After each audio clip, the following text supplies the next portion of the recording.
paghahanda naman ng Bicol Region sa posibleng epekto ng Tropical Depression Krising. Ating alamin kasama si Regional Director Claudio Yucot ng Office of Civil Defense Region 5. Director Yucot, magandang tanghali po.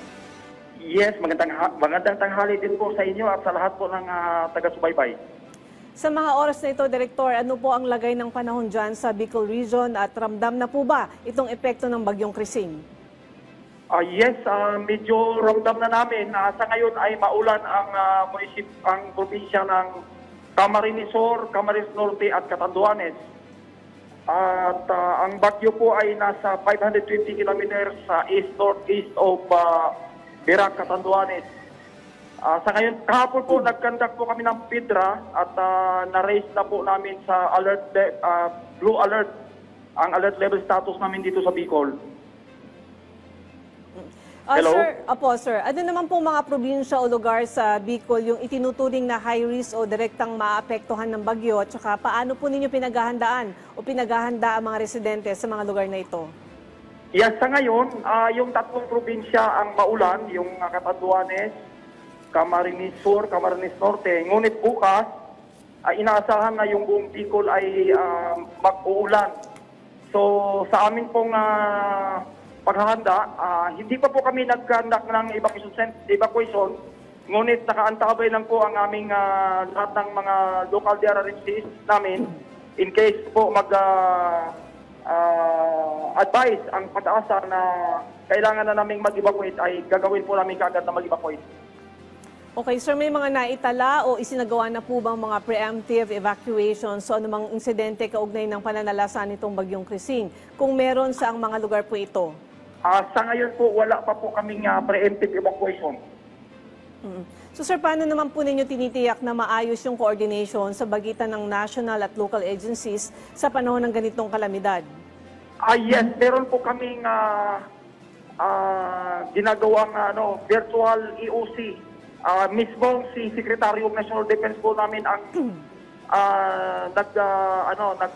namamahala ng aming inter-agency coordination cell ay yung pong ginagawa ng aming Secretary of National Defense mula po sa national papunta pong regional papuntang local. Yun po ang ginagawa namin para masiguro na yung aming action ay coordinated po sa lahat ng antas ng ating pamamahala.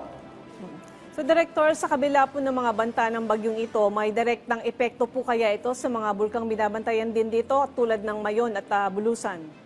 Yun po ang aming binabantayan kasi po ang forecast po ng pag-asa ay 50 to 100 millimeters. Ibig sabihin, hindi pa kayang immobilize ng ulan yung lahar. Pero pag umabot siya ng 60 millimeter per hour na ulan, yan po ang aming pinaghahandaan kasi yan po ay pwede na pong immobilize ng ulan o ng baha ang lahar. Kaya yan po ang aming pinabantayan sa ngayon. Subalit sabi ng pag-asa ay 50 to 100 millimeters lang naman ang ulan na inaasahan namin sa ngayong araw at sa bukas.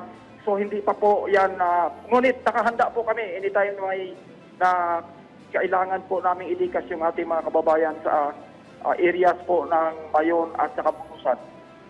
Sa ngayon po, sir, ano po yung mga nakalatag o inilabas na advisory mula sa OCD Bicol Region para naman sa mga kababayan na inyong nasasakupan?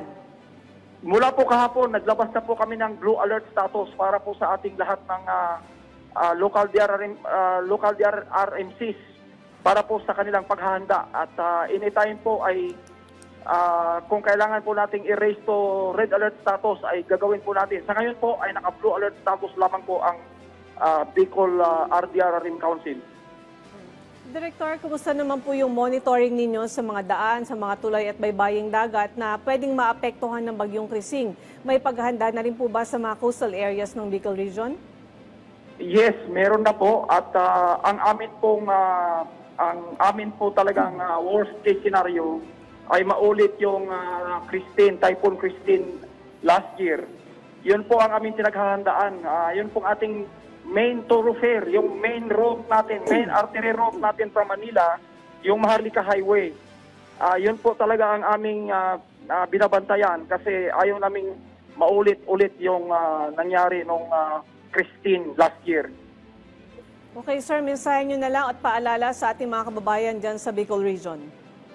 Yes po, akin pong ipaalala sa ating pong lahat ng mamamayan dito sa Kabikulan na mag-antabay po at makinig sa ating mga advisories para po sa ating kaligtasan ay dapat po tayong makinig sa mga advices ng ating mga local government units at kung sabihin nila na mag-evacuate po tayo, wag na po tayo magpatupik-tupik, mag-evacuate na po tayo lahat para po sa ating kaligtasan.